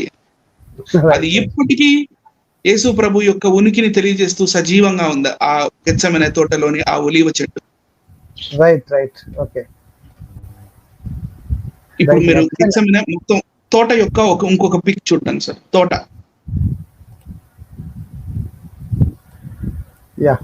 వెరీ ఓల్డ్ అండి. 2000 years బ్యాక్ ఉన్న చెట్టు. ఓకే అండి. రైట్. ఇప్పుడు నెక్స్ట్ దాంట్లో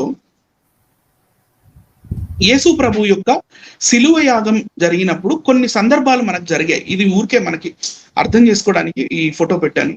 యేసు ప్రభు వారి సిలువ యాగం అప్పుడు కొన్ని సందర్భాలు జరిగాయి. ఆ సందర్భాలు ఏంటో మనం చూద్దాం ఎవిడెన్స్ నంబర్ 9 గా. ఓకే.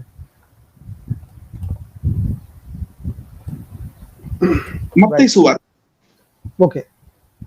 ఇక్కడ 4 సువార్తలోని సందర్భం ఇది చాలా ఇంపార్టెంట్ అండి. ఇది 4 సువార్తలో ఉన్న సందర్భం చాలా ఇంపార్టెంట్, ఎప్పుడు కూడా గమనించాలి. చదవండి బ్రదర్.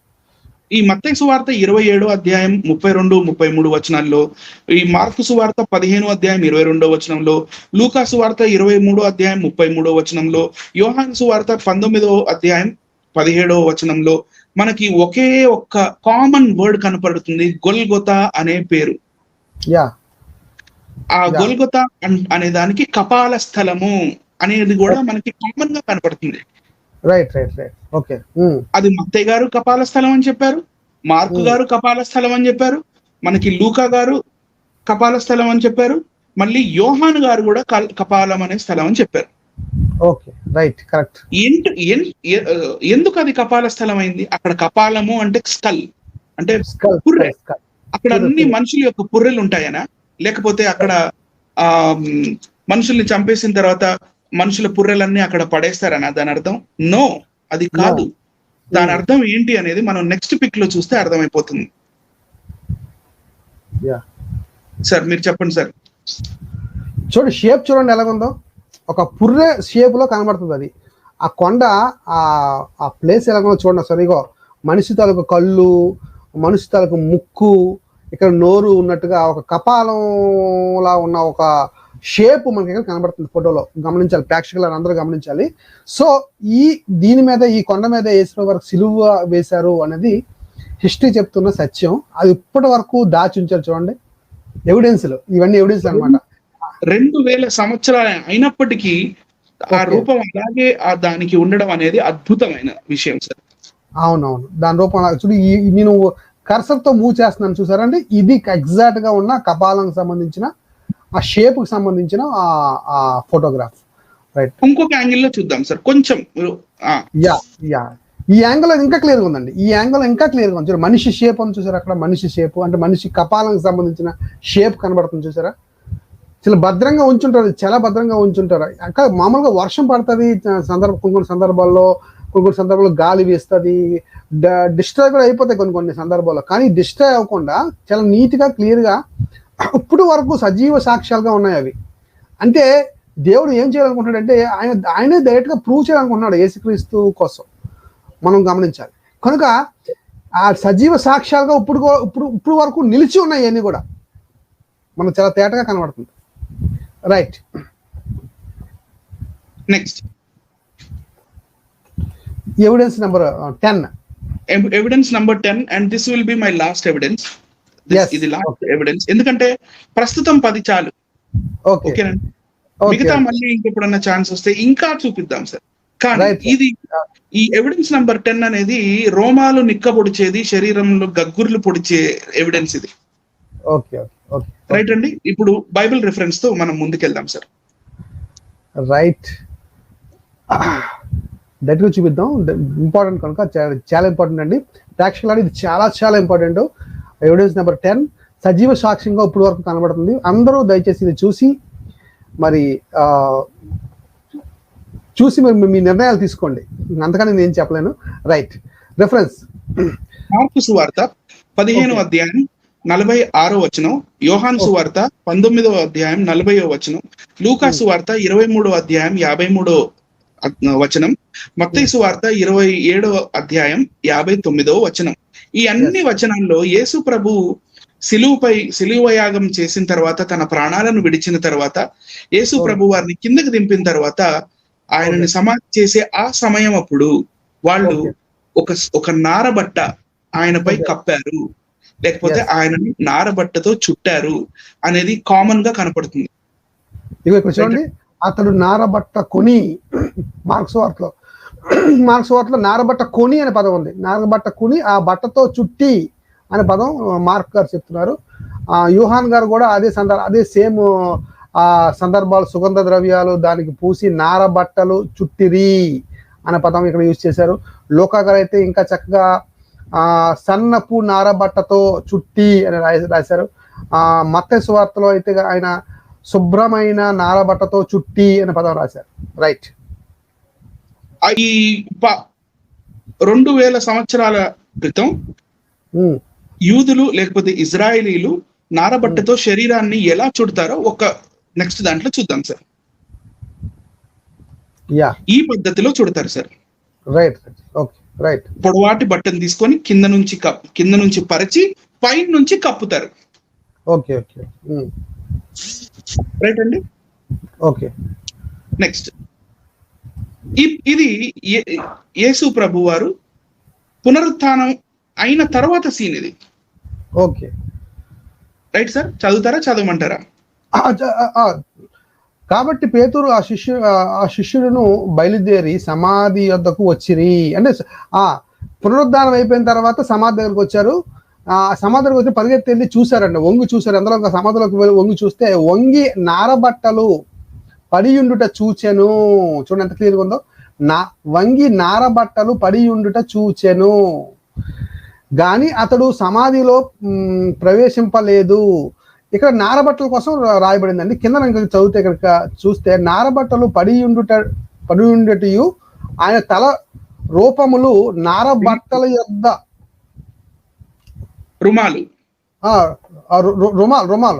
రుమాలు నారబట్టల యొద్ద ఉండక వేరుగా ఒక చోట చుట్టి, దీని బట్టి మనకి ఏమవుతుంది, ఇక్కడ పెట్టి ఉండుటయు చూచెను అంటే నారబట్ట అనేది కనబడుతుంది ఇక్కడ మనకి. అంటే పునరుద్ధానం అయిపోయిన తర్వాత కూడా ఆ నారబట్ట అక్కడే ఉంది. అది చుట్టిన నారబట్ట. రైట్. రైట్. ఓకే.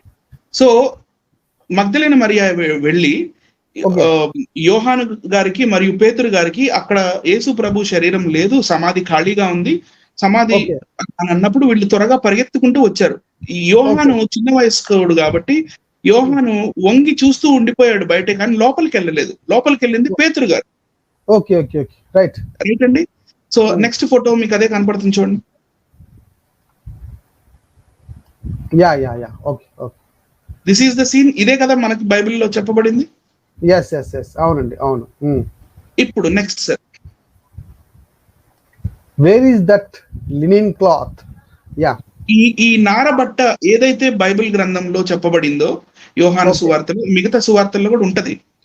సో ఈ నారబట్ట గురించి ఏదైతే యేసు ప్రభు పునరుత్థానం అయిన తర్వాత ఆయన శరీరం లేదు కానీ ఆ నారబట్ట అక్కడే ఉంది అని ఉందో, ఆ నారబట్ట ఇప్పుడు ఎక్కడ ఉంది? నిజంగా ఆ నారబట్ట అలా వదిలేయడం కూడా యేసు ప్రభు వారు అక్కడ ఉంచడం, సాక్ష్యంగా ఉంచారన్న అని నాకు అనిపిస్తుందండి. అంటే పైగా రుమాలు మడత పెట్టి మరీ ఉండడం. రుమాలు మడత పెట్టి మరీ ఉండడం చాలా విచిత్రంగా, అంటే ఆశ్చర్యంగా ఉంది నాకు. అంటే ఆశ్చర్యకరమైన సంగతి అనొచ్చు ఒక మాటలో చెప్పాలంటే. రైట్. ఓకే. ఇది నెక్స్ట్ దాంట్లో, ఇది సెయింట్ జాన్స్ చర్చ్ అండి. సెయింట్ జాన్స్ చర్చ్ ఇది మనకి ట్యూరిన్ అనే ప్లేస్ లో ఇటలీ దేశంలో ఉంది సార్. ఇటలీ దేశంలో ఉంది. ఓకే. ఆ నారబట్ట ఇప్పటికీ ఈ ట్యూరిన్ అనే ఈ చర్చ్ లో, అంటే ఈ సెయింట్ జాన్స్ చర్చ్ లో ఇప్పటికీ ఉంది. దాని ఫోటో ఒకసారి చూపిస్తాం నెక్స్ట్ దాంట్లో చూడండి. ఇది రైట్ అండి.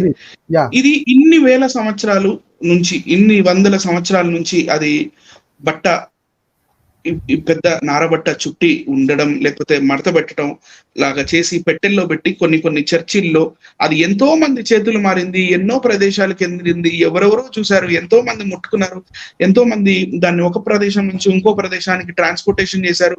తర్వాత మధ్యలో కొన్ని ప్రదేశాల్లో అక్కడ ఫైర్ యాక్సిడెంట్స్ అంటే అగ్ని ప్రమాదాలు కూడా జరిగినాయి. అగ్ని ప్రమాదం ఇది చుట్టి ఉన్నప్పుడు అంటే మడత పెట్టి ఉన్నప్పుడు ఒక అగ్ని ప్రమాదంలో మీకు ఇక్కడ ట్రాంగిల్స్ కనపడుతున్నాయా, ఇందులో కొన్ని పొడుగు ట్రాంగిల్స్ కనపడుతుంటాయి త్రిభుజాకారంలో.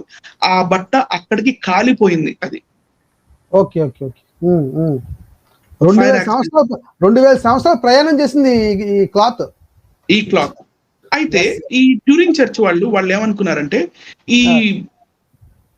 దీన్ని ష్రౌడ్ ఆఫ్ ట్యూరిన్ అంటారు. ఈ నారబట్టని మనము ఫోటో తీపిద్దాము, ఇది ఎంతకాలం ఉంటుందో ఏదో మనకు తెలియదు, ఇది చీకిపోవచ్చు, పాతకాలంది కాబట్టి చేద్దాము, ఫోటో తీపిద్దాము అని అనుకున్నారు. కానీ అంతకుముందు ఏం చేశారంటే క్రైస్తవ నన్ ఎవరైతే ఉంటారో నన్స్, ఓకే, వాళ్ళతోటి ఈ బట్ట చుట్టూ భాగంను వాళ్ళు వీవింగ్ అండ్ డార్నింగ్ కూడా చేయించారు వాళ్ళు. ఓకే, చిగురు అల్లడం సూదులతోటి ఈ బట్ట పాత కాలంలో ఎలాగుందో అదేలాగా బట్టని దాని బార్డర్స్ ని అల్లారు. ఓకే ఓకే ఓకే రైట్ అండి, బార్డర్స్ ని మాత్రం అల్లడం జరిగింది. ఓకే, సరే దీన్ని ఫోటోగ్రఫీ తీపిద్దామని వీళ్ళు 1898 సంవత్సరంలో ఇటలీ వాళ్ళు ఆ చర్చ్ వాళ్ళు అనుకున్నారు. నెక్స్ట్ ఫోటో చూద్దాం సార్. ఏదో ముఖం లాగా ఒక ఆకారం లాగా ఉంది దీని మీద. మరి ఇవి మెల్లిమెల్లిగా ఫేడ్ అయిపోతున్నాయి. 2000 సంవత్సరాలు అయిపోయింది కదా, ఇవి మెల్లిమెల్లిగా మసక బారిపోతున్నాయి, సరిగ్గా కనపడట్లేదు అనే ఆలోచనతో వీళ్ళు దీన్ని మనం ఫోటో తీసి పెడితే అది రాబోయే తరాలు వాళ్ళు కూడా చూస్తారు కదా అని చెప్పి దాన్ని ఫోటో తీద్దామని నెక్స్ట్ దాంట్లో చూడండి sir. In May 1898 Italian photographer Secondo Pia was allowed to photograph the shroud.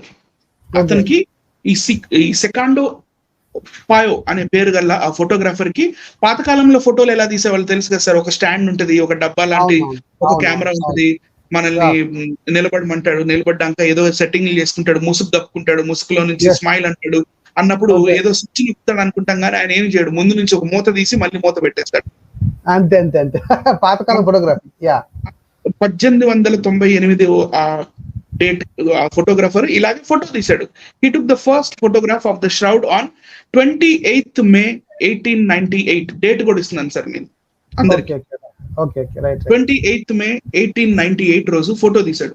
కానీ ఆయన ఫోటో తీసి దాన్ని ల్యాబ్ లోకి తీసుకెళ్లి కడుగుతున్నప్పుడు ఏదో కనపడింది ఆయనకి. ఇక ఆయన నివ్వెరపోయాడు. ఇంకా ఆయన ఈ ఫోటోని తీసి నెగటివ్ ని కడుగుతున్నప్పుడు ఆయన నివ్వెరపోయి డార్క్ రూమ్ లోంచి పరిగెత్తుకుంటా బయటకు వచ్చి, సార్ డార్క్ రూమ్ లో నేను ఏదైతే ఫోటోని కడిగానో దాన్ని ఎండబెడుతున్నానో మెల్లిమెల్లిగా ఆ నెగటివ్ లో నుంచి ఒక ముఖం కనపడుతుంది రండి అని చెప్పి మిగతా వాళ్ళని కూడా వాళ్ళ ఆఫీస్ లో వాళ్ళని లోపలికి తీసుకెళ్లి చూపించినప్పుడు ఈ న్యూస్ విని ఆ ఇటలీ దేశమే కాదు ప్రపంచం మొత్తం లేచి కుర్చీలో నుంచి లేచి నిలబడింది.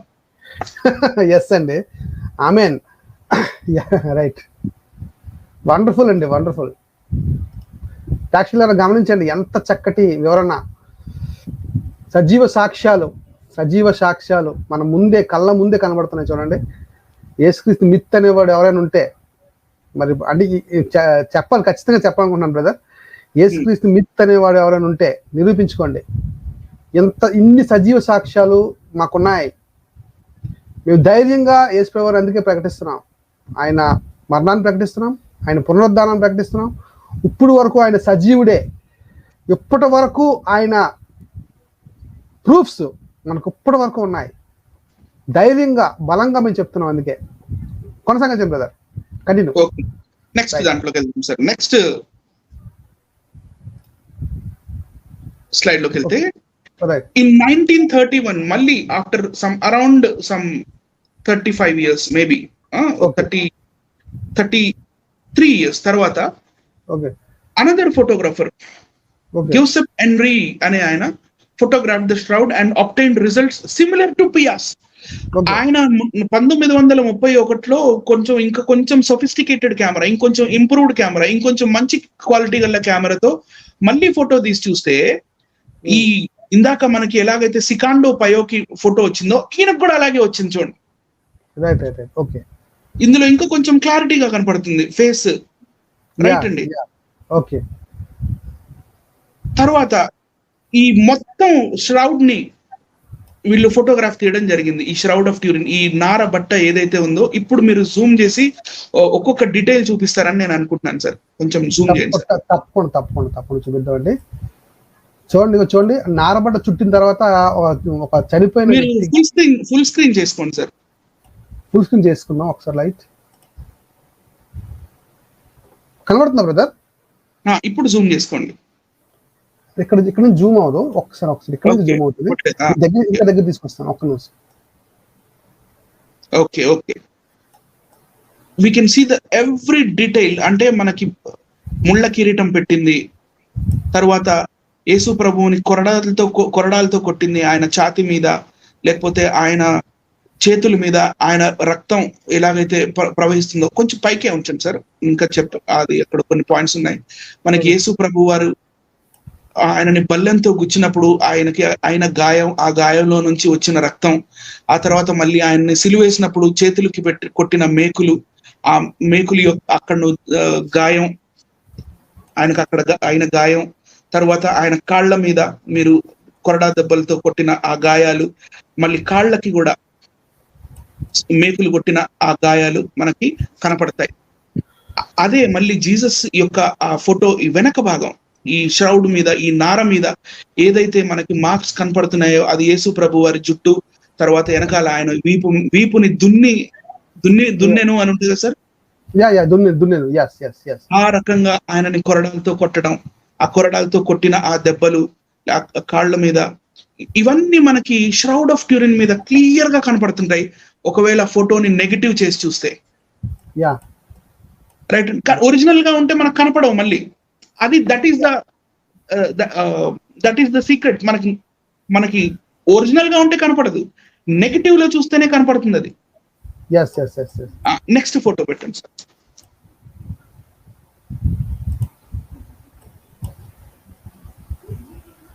ఎస్, ఓకే అండి. ఈ పక్కన ఏదైతే మనకు వెలుగుతున్నట్టుగా కనపడుతున్నాయో తెల్లగా పక్కన లెఫ్ట్ అండ్ రైట్ సైడ్, అవి ఆ కాలంలో కాలిపోయినప్పుడు పడ్డ మార్క్స్, అవి కార్బన్ వల్ల పడ్డ మార్క్స్ అవి. ఇప్పుడు సైంటిస్ట్ ఎలా అనలైజ్ చేసి చూసారో మనం నెక్స్ట్ పిక్ లో చూద్దాం సార్.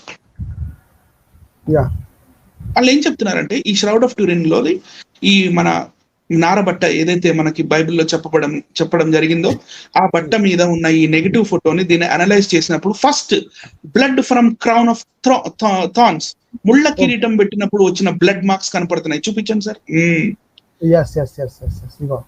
ఆ ఫోటో బొమ్మ మీద కూడా చూపించండి సార్.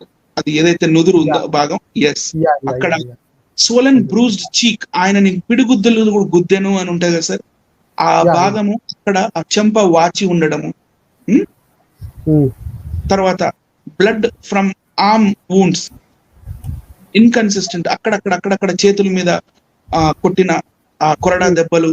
తర్వాత బ్లడ్ ఫ్రమ్ స్పియర్ వూండ్, ఇక్కడ మీరు కింద సార్, కింద బ్లడ్ ఫ్రమ్ స్పియర్ వూండ్, ఏదైతే బల్లెంతో ఆయన పొట్టలో గుచ్చినప్పుడు ఏదైతే నీరు మరియు రక్తం బయటకు వచ్చినప్పుడు ఆ గాయం అయిందో, ఆ గాయం కనపడుతుంది చూడండి.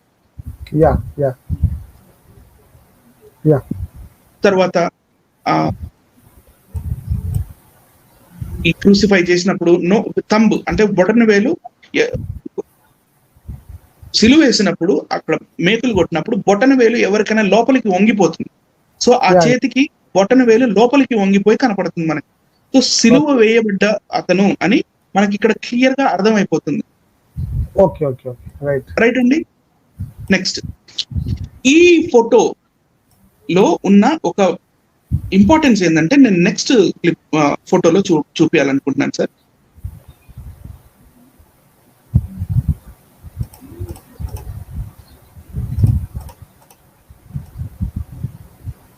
Scientist held numerous meetings. చాలా రకాల సైంటిస్టులు వాళ్ళ రకరకాల meetings and proposed various theories.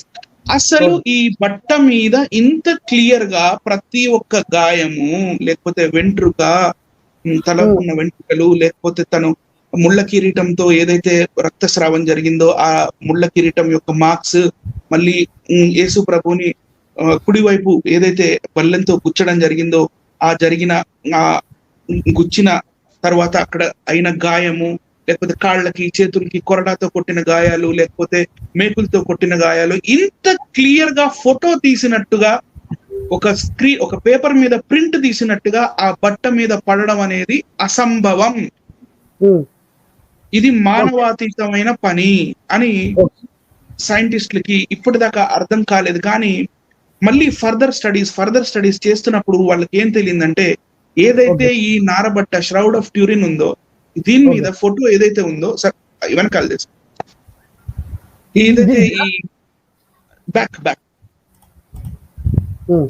ఏదైతే ఈ బట్ట ఉందో ఈ బట్ట మీద ఎలా వచ్చింది ఆ బొమ్మ, ఆ ప్రతిమ, ఆ చిత్రం ఎలా పడింది అంటే, యేసు ప్రభు వారు పునరుత్థానం అయ్యే సమయంలో ఒక ఫ్లాష్ ఆఫ్ సెకండ్ లో, ఒక very minute flash of second లో హ్యూజ్ అమౌంట్ ఆఫ్ రేడియేషన్, ఎంతగానో రేడియో తరంగాలు శరీరంలో నుంచి ఉత్పన్నమయ్యాయి.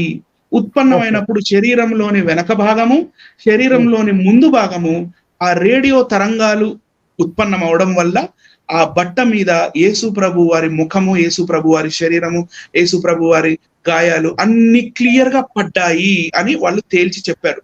అది తేల్చి చెప్పడమే కాకుండా ఆ ఫోటో ఏదైతే మనకి కనపడుతుందో ఆ నారబట్ట మీద, అందులో జీసస్ మూమెంట్స్ కనపడుతున్నాయి. యాక్చువల్ గా యేసు ప్రభు వారు చనిపోయిన తర్వాత అతన్ని ఫ్లాట్ గా పడుకోబెట్టడం జరిగింది. యేసు ప్రభు వారి శరీరాన్ని ఫ్లాట్ గా పడుకోబెట్టడం జరిగింది. కానీ ఆ ఫోటోని మనం అల్ట్రా వైలెట్ రేస్ తో, లేకపోతే ఇంకొన్ని సోఫిస్టికేటెడ్ ఎక్విప్మెంట్ తో ప్రాసెసింగ్ చేసినప్పుడు ఆ శరీరం కదలికలో కూడా ఉంది. ఆ ఫ్లాష్ ఆఫ్ సెకండ్ లో పడుకోబెట్టిన తల కొంత భాగం లేసింది. చేయి, మీరు ఇందాక ఫోటో కొంచెం బ్యాక్ వెళ్ళండి, ఆ చేయి వేళ్లు చాలా పొడుగ్గా కనపడతాయి. ఈ చేతి వేళ్లు చాలా పొడుగ్గా కనపడతాయి.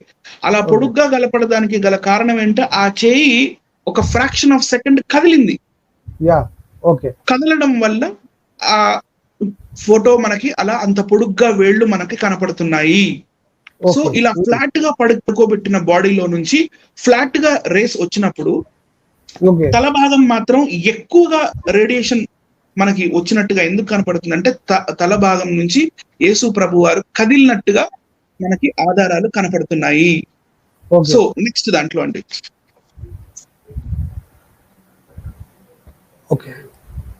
34 ట్రిలియన్ వాట్స్ ఆఫ్ లైట్, అంత లైట్ ఎమిట్ అయింది అందులో నుంచి.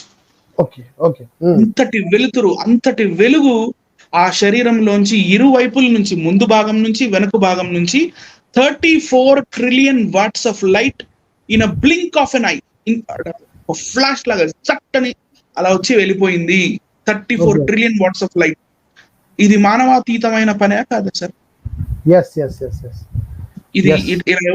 ఇది జనరల్ గా 1980s లో జరిగిన పరిశోధనలో వీళ్ళు ఏమన్నారు, ఇది ఎవరో బ్లడ్ మార్క్స్ తోటి పెయింటింగ్ చేసింది, ఒక్క 10 నిమిషాల్లో తీసి కొట్టి పడేస్తాం మేము అన్నారు సైంటిస్టులు. ఒక్క 10 నిమిషాల్లో దీన్ని కొట్టి పడేస్తాం అన్నారు. కానీ తర్వాత వాళ్ళు ఇప్పటికీ ఎవ్వరు తేల్చి చెప్పలేకపోయారు.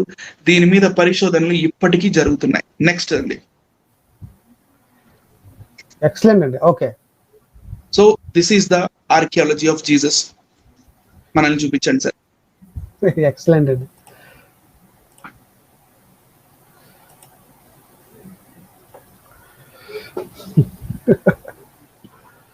సో వీక్షిస్తున్న వీక్షకులు, హౌ వాజ్ ద ప్రోగ్రామ్?